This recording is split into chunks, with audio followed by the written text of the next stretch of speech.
my dear friends. So here section 43 of Transfer of Property Act we will do today. In last session we completed section 41, that was doctrine of holding out, and quite similar to that today we will do another topic of transfer by unauthorized person. हमने last section में किया था जब transfer किया था ostensible owner ने, right, जो बेनामीदार होते हैं, मींस अपनी प्रॉपर्टी, इंजॉयमेंट, राइट्स सारे उन्हीं के पास होते हैं बट वो रियल ओनर नहीं होते. And today we will see the person who are actually not even the owner, जिनके पास ना इंजॉयमेंट का राइट है, जस्ट वो नेम सेक के लिए कह देते हैं हम इस प्रॉपर्टी के मालिक हैं. So that are unauthorised person and this section is also known as doctrine of estoppel. So let's start. What basically this section is going to tell us, that transfer done by the unauthorized person who subsequently acquires interest in the property transferred. ऐसे transfer जो कि unauthorised person द्वारा किए जाते हैं but वो unauthorised हैं, लेकिन सब्सिक्वेंटली उनका उस प्रॉपर्टी में हक आ जाता है, तो क्या बाद में वो ट्रांसफर वैलिड होगा, क्या उनको वैलिड करना चाहिए? So let's discuss it. क्या था बच्चे जो हमने होल्डिंग आउट किया था लास्ट सेशन, होल्डिंग आउट और जो ये है estoppel, इसमें क्या है, क्वाइट दे आर सिमिलर, नाम से वैसे सिमिलर है, इनमें बस डिफरेंस क्या होगा कि यहाँ पर था behaviour of the person. Holding out में बिहेवियर ऑफ पर्सन मैटर, कि वो कैसे बिहेव कर रहा है, क्या वो एक्चुअल ओनर है, क्या वो ओनर जैसी अपने आप को प्रिटेंड कर रहा है, ठीक है, ये यहाँ पर मैटर कर रहा था. बट estoppel में क्या है, here the words of the person will matter, will matter. Okay, estoppel में एक तरीके से देखिए, अगर आपको estoppel समझना है, estoppel क्या है, person who can not deny the facts that are stated earlier.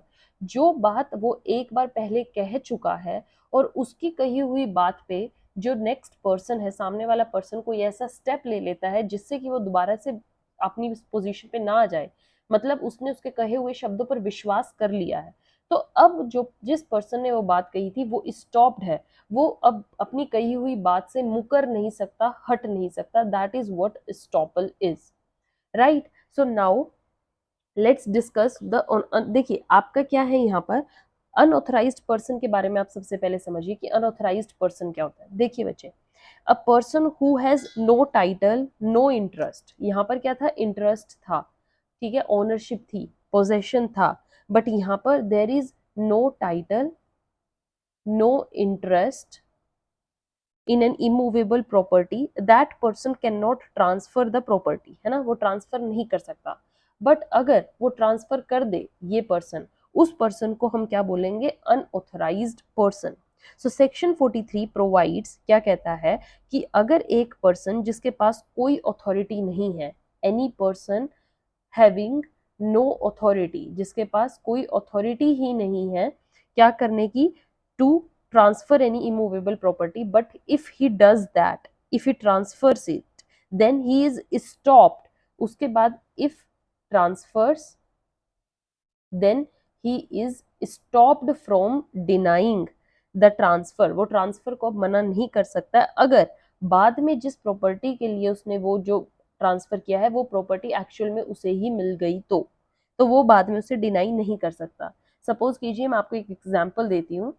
एक प्रॉपर्टी है जो ए के पास नहीं है, ठीक है, ए पर्सन है, ये मान के चलिए ये एक प्रॉपर्टी है और ये अभी ए के पास है ही नहीं, बट आने वाली है, लेटर ऑन उसको पता है कि मेरे पास आ जाएगी.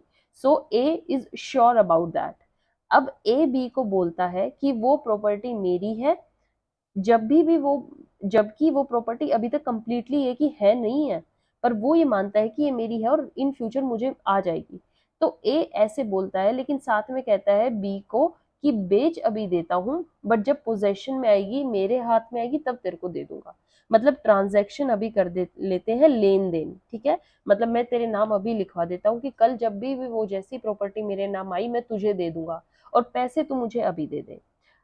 राइट, ये बात अभी समझ में आई बच्चे, ट्रांजैक्शन क्या चल रही है. ए बी को कहता है कि ये जो प्रॉपर्टी है ये इन फ्यूचर मेरे पास आएगी ही आएगी, लेट्स डू लेन देन, अभी पैसा तुम मुझे दे दो और ये मैं तुम्हारे अभी एक एग्रीमेंट में लिख देता हूँ कि जैसे ही मेरे पास आई ये तुम्हें दे दूंगा, ठीक है। अब बाद में ए को प्रॉपर्टी मिलती है, जैसे वो प्रॉपर्टी मिल जाती है, बी अब प्रॉपर्टी मांग रहा है, ठीक है। अब ए के नाम ये प्रॉपर्टी आ गई, अब बी कहता है भाई ला, तेरी बात पे मैंने विश्वास किया था और मैंने तेरे को पैसे भी दिए हैं, ला प्रॉपर्टी दे जल्दी से।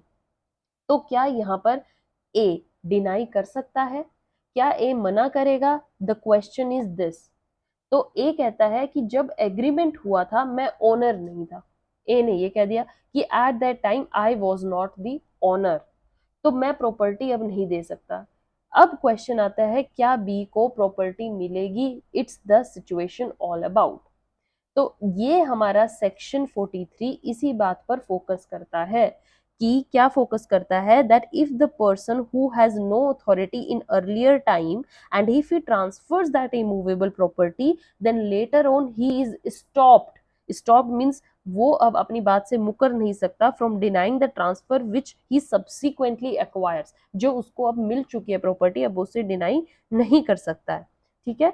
तो यहाँ पर अब दो डॉक्ट्रिन, दो प्रिंसिपल काम करते हैं, एक कॉमन लॉ डॉक्ट्रिन का estoppel and then equity. Equity भी यहाँ पर ये कहती है कि अ पर्सन स्टॉप्ड है। So if where a person जिसने फ्रॉडुलेंटली या इरोनियसली रिप्रेजेंट कर दिया दूसरे पर्सन को कि मेरे पास मैं इस प्रॉपर्टी का ऑथराइज्ड ओनर हूं और मैं इसको ट्रांसफर कर सकता हूं, और अगर वो ट्रांसफर कर देता है फॉर कंसीडरेशन मींस मनी उसको मिल गई है उस प्रॉपर्टी की, ठीक है। And then such transfer at the option of transferee later on मुकर नहीं सकता है वो उससे, सच प्रॉपर्टी से अगर उसको लेटर ऑन वो प्रॉपर्टी मिल गई वो उससे नहीं मुकरेगा, राइट। सो अब यहाँ पर क्वेश्चन क्या था, क्या बी को प्रॉपर्टी मिलेगी? Yes, answer is yes. Court will tell A को कहेगी कि not to deny from the facts that stated earlier. अगर एग्जीक्यूशन के टाइम ए ओनर बन जाता है then he has to give the property to B at any cost, उसको देनी ही पड़ेगी। He was pretending to be owner at the time of agreement. Agreement के टाइम वो प्रिटेंड कर रहा था, तो प्रिटेंड कर रहा था बी ने, तो बी की तरफ से तो कोई गलती नहीं है ना। जब ए को एक्चुअली में प्रॉपर्टी मिल गई तो दे अब बी को, बी ने जब अपना पैसा दिया है, right. So one more example ताकि आपको और अच्छे से क्लियर हो जाए ये कंसेप्ट। जैसे एक ए है हिंदू, ठीक है, हिंदू इज द पर्सन और ये अपने फादर से सेपरेट हो चुका है। सपोज कीजिए बी है, बी इसका फादर है और ये अपने फादर से सेपरेट है, ठीक है। एंड ही सेल्स सी, सी कोई पर्सन है, वो उसको अपने 3 खेत, ये इसके 3 खेत हैं, फार्म्स हैं, इनको बेच देता है XYZ मान के चलो, या form number 1, form number 2, form number 3।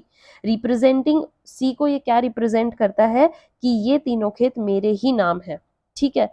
अब क्या होता है कि जब वो अपने बाप से अलग हो रहा होता है तो बी ये 2 खेत तो इसको दे देता है, बट ये जो थर्ड वाला है ये अपने पास ही रखता है, ये मेरा है।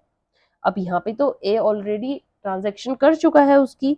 सो later on if B dies, अगर बी मर गया तो वो खेत तो लेटर ऑन ए के पास ही आएगा ना, ठीक है।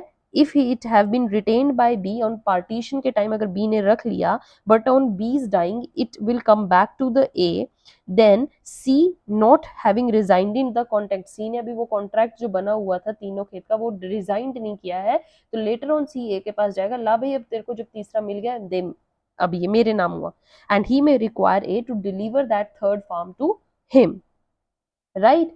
सो सेक्शन 43 बेसिकली क्या इनेक्ट करता है, that if the person, if he professes to transfer the immovable property fraudulently erroneously, representing क्या कि उसके पास अथॉरिटी है ये बेचने की, एंड ट्रांसफर जो है वो कंसिडरेशन से है, मतलब गिफ्ट या ऐसे नहीं है, पैसे का लेन देन है, एंड सच ट्रांसफरर अगर if he acquires the interest later on, acquires the interest, जिस प्रॉपर्टी को बेचना चाह रहा था उसमें उसको इंटरेस्ट मिल गया है, उसके नाम पे आ चुकी है वो trust in property later on, then the transferee में कंपेल, ट्रांसफरी मतलब बी जैसे यहाँ पर सी को ए को कहेगा कि मुझे दे ही अपनी प्रॉपर्टी, जैसे यहाँ पर सी कहेगा ला भाई दे अब तीसरा फार्म मुझे दे, he can compel the transfer to pass that property to him, right. So that's what all this section 43 is. 43 में बेसिकली असेंशियल जो अगर आपसे कोई पूछे मेन असेंशियल्स क्या क्या होंगे, जो ट्रांसफरर होता है दैट इज अनऑथराइज्ड पर्सन होता है जिस टाइम पर किया गया है, वहां पर एक फ्रॉड और इरोनियस रिप्रेजेंटेशन अगर हम देखें तो अनऑथराइज्ड पर्सन की तरफ से दिखती है, वो फ्रॉड कर रहा होता है, जो प्रॉपर्टी एक्चुअल में उसकी नहीं है वो तीसरे बंदे को क्या बेचेगा। और ये ट्रांसफर एक कंसीडरेशन पर होता है एंड ट्रांसफरर सब्सिक्वेंटली एक्वायर्स, और ट्रांसफरर के नाम वो इंटरेस्ट आ गया है। राइट बच्चे। सो बेसिकली अगर कोई आपसे सेक्शन 43 के बारे में इन डिटेल पूछे तो आपको सिंपल क्या बोलना है, that person can not deny from the facts that were stated earlier. He can not deny मतलब वो मना नहीं कर सकता पहले जो उसने बोला हुआ है। Plus seller has vested interest in the property, seller के पास अब उस प्रॉपर्टी में कंप्लीट इंटरेस्ट आ गया है, बट कंडीशनल। प्लस सेलर की प्रॉपर्टी को एग्रीमेंट करता है to sell on future date को मैं तुम्हें दे दूंगा, and on future date seller को वो प्रॉपर्टी मिल जाती है, ओनरशिप मिल जाती है, and now he is bound to sell, वो उसको बेचनी ही पड़ेगी। He can not deny by stating that कि he was not the owner at the time of agreement. हाँ एक चीज याद रखिए, बट अगर ए बाय चांस ओनर नहीं बनता है, जैसे यहाँ पर ए के पास ये प्रॉपर्टी आती ही नहीं है, बाय चांस सपोज कीजिए ए के पास ये तीसरा खेत आता ही नहीं है, तो उसे बी को एक्चुअल सम प्लस इंटरेस्ट देना पड़ेगा। जो भी उसने स्टार्टिंग में उसको पेमेंट दी थी वो एक्चुअल सम वापस रिटर्न में देना पड़ेगा प्लस इंटरेस्ट। तो ये क्या होगी, कंपनसेशन उसको पे करनी ही पड़ेगी वापस से। क्यों लिया था आपने जब आपको पता था ये मेरे पास आए ना आए, रिस्क ही क्यों उठाया। सो 43 को अगर हम सोसाइटल पॉइंट ऑफ व्यू से देखें बच्चे, तो इसमें क्या कहा गया कि एक पर्सन के पास जब राइट ही नहीं है तो उसको किसी भी बात पर एग्री नहीं करना चाहिए कि मैं तुम्हें प्रॉपर्टी बेचता हूँ। और अगर वो फिर भी सब्सिक्वेंटली वो प्रॉपर्टी बेचता है और लेटर ऑन वो प्रॉपर्टी उसके नाम पे आ भी जाती है, तो now he can not deny, he will not be allowed to go back from his earlier grant. Equity and law do not permit this to deny him. So basically equity and law supreme होते हैं और इनके आगे आपको झुकना ही पड़ेगा, आप इनको क्रॉस ओवर नहीं कर सकते। Right? So with this section 43 is over. I hope you understood how the transfer is done by an authorized person and what will be its effect अगर वो लेटर ऑन उस प्रॉपर्टी में interest acquire कर लेता है। और इसका दूसरा नाम डॉक्ट्रिन ऑफ स्टॉपल भी है। और ये सेक्शन 41 से डिफर कैसे करता है, वर्ड्स में मैटर करता है, यहाँ पर इक्विटी और लॉ अपना रोल निभाते ही हैं, और यहाँ पर रियल ओनर का कोई फॉल्ट नहीं होता है। ठीक है, जिसके जैसे यहाँ पे बी था बाप, इसके पास इसका थोड़ा कोई फॉल्ट था, तो रियल ओनर का कोई फॉल्ट नहीं होता है। जबकि जब हमने लास्ट सेशन किया था उसमें रियल ओनर भी साथ में गेम प्ले करता है। I hope you enjoyed today's session and stay tuned. Even comment your views about the videos, how they are going and how you are liking it. Till then, have a good day. Thank you.